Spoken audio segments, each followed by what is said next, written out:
Uranium एक बहुत ही खास धातु है क्योंकि इसका इस्तेमाल ऊर्जा और हथियार दोनों में होता है। और आसान भाषा में अगर स्टेप बाय स्टेप इसे समझा जाए तो यूरेनियम खास क्यों है, तो देखिए न्यूक्लियर ऊर्जा का मुख्य स्रोत है ये, और यूरेनियम से परमाणु बिजली बनाई जाती है, ठीक है। तथा छोटा छोटा टुकड़ा बहुत ज्यादा ऊर्जा देता है, कोयले से हजारों गुना ज्यादा। तो वहीं परमाणु हथियार में इसका उपयोग किया जाता है भरपूर, इसीलिए इस धातु को काफी संवेदनशील माना जाता है।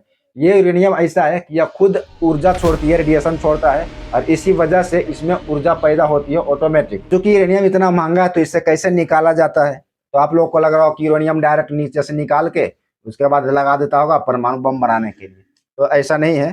इसमें भी स्टेप बाय स्टेप होता है, जैसे कि पहले खोजा जाता है, एक्सप्लोरेशन होता है, वैज्ञानिक जमीन में यूरेनियम की तलाश करते हैं, या तो ड्रिलिंग करके खोजते हैं, इसे खास मशीनों से ड्रिलिंग करके खोजा जाता है, या तो फिर सर्वे किया जाता है, पता लगाया जाता है कि कहाँ पर यूरेनियम मौजूद है।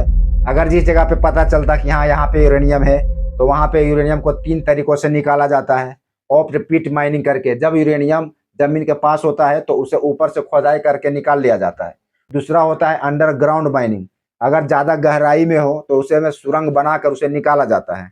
तो वहीं तीसरा जो होता है इन सिटू लीचिंग, जमीन में केमिकल डालकर यूरेनियम को घोल कर बाहर निकाला जाता है, जिससे कि ज्यादा नीचे हो, गहराई में है, और मतलब ज्यादा पत्थर जैसा हो, या तो फिर निकालने लायक नहीं होता है, खींचने लायक, तो उसको घोल बना दिया जाता है केमिकल डाल करके। उसके बाद पाइप के द्वारा उसको खींच लिया जाता है बाहर, फिर बाद में उसको गलाकर यूरेनियम बनाया जाता है, ठीक है।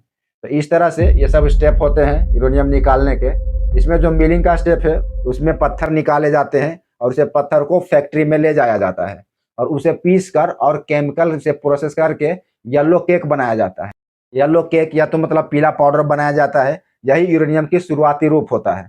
उसके बाद जब ये येलो केक बन जाता है तो उसको कन्वर्जन किया जाता है, UF6 में बदला जाता है, ताकि आगे प्रोसेस करना आसान हो जाए। वहीं इसका आगे स्टेप जो आता है वो होता है इनरिचमेंट। इनरिचमेंट में यह होता है कि यूरेनियम में एक खास हिस्सा जिसे U235 यानी कि U235 बढ़ाया जाता है। बिजली के लिए कम इनरिचमेंट चाहिए और हथियार के लिए ज्यादा इनरिचमेंट चाहिए, यानी कि उसको गला गला कर इतना संगठन कर दिया जाता है कि आकर थोड़ा सा बचता है। अगर इतना यूरेनियम को गलाते गलाते इतना अगर बचा दिया तो बहुत काफी विस्फोटक बन जाता है। कम बचता है यूरेनियम, ज्यादा डेंसिटी वाला संगठन वाला जो प्योर यूरेनियम बनता है, तो उसको परमाणु हथियार बनाने में यूज किया जाता है, ठीक है। इसी को बोला जाता है इनरिचमेंट। और इसी के पीछे भी ट्रम्प पागल है कि हमको ईरान का इनरिचमेंट यूरेनियम चाहिए, जो वहां उसने संवर्धित करके रखा हुआ स्टॉक में, वो हमको चाहिए। और ऐसा कहा जा रहा है, हालांकि पुख्ता सबूत तो नहीं है, लेकिन ऐसा कहा जा रहा है कि ईरान के पास लगभग 450 kg यूरेनियम है। अब ईरान में है या तेहरान में है या कहीं और अलग अलग रखा है, या किसी देश को थोड़ा बांट दिया है, ऐसा मतलब कोई जानकारी पुख्ता नहीं है, लेकिन ऐसा कहा जा रहा है कि ईरान के पास 450 यूरेनियम है। और इसी के ऊपर ट्रंप का नजर है। ट्रंप का तो नजर है, लेकिन चाइना वाला भी आंख गड़ा के बैठा है कि भाई यूरेनियम हमको मिल जाए तो हमको काफी हेल्प मिलेगा परमाणु बम बनाने के लिए, ठीक है। और इन्हें परमाणु रिएक्टर में ज्यादा इस्तेमाल किया जाता है, इसीलिए सब देश यूरेनियम लेना चाहते हैं। ध्यान देने वाली बात तो यह है कि यूरेनियम खतरनाक भी होता है, क्योंकि रेडिएशन नुकसान पहुंचा सकता है, और ये फ्यूल भी बना सकता है। इससे फ्यूल बनता है, यूरेनियम को छोटे छोटे पिलेट्स में बदलकर रोड बनाई भी जाती है, और यही रोड परमाणु रिएक्टर में भी इस्तेमाल किया जाता है।